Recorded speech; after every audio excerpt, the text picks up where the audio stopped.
वालेकुम जी। फैज़ाबाद के मनाज़िर आप देखिए जनाब, कंटेनरों की आमद शुरू हो गई है। ये मेरा लेफ़्ट साइड है और ये राइट साइड है जनाब। उधर भी आपको कंटेनर नज़र आ रहे होंगे।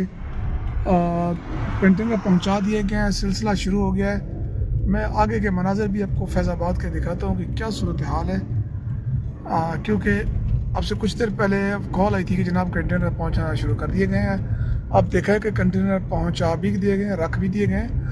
अब सिर्फ ये होगा कि कंटेनरों को सिर्फ मशीन जो है वो उठा कर रख देगी। मैं अभी आपको मरी रोड की तरफ लेके जा रहा हूँ। ये एक्सप्रेस हाईवे के नीचे के मनाज़िर मैंने आपको दिखाए थे।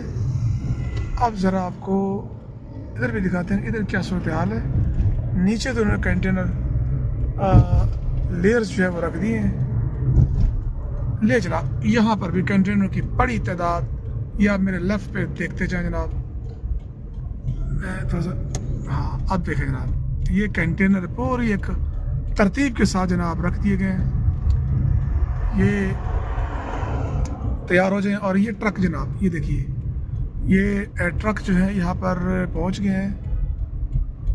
ट्रॉलर जहाँ पहुँच गए हैं, उनके साथ कंटेनर रखे जा रहे हैं। ये भी पहुँचा दिया कि अब यहाँ पर डबल ट्रिपल लेयर लगाकर और कंटेनर जो है वो पहुँचाए जा रहे हैं, लगाए जाएंगे। और ये पिंडी इस्लामाबाद अब एक मरतबा फिर सही जिसे कहते हैं ना, खजल ख्वार होने के लिए तैयार हो जाए। ये रात जब मैं वीडियो बना रहा हूँ, ये तकरीबन रात 1:30 का टाइम, 1:15 1:30 का टाइम हो रहा है।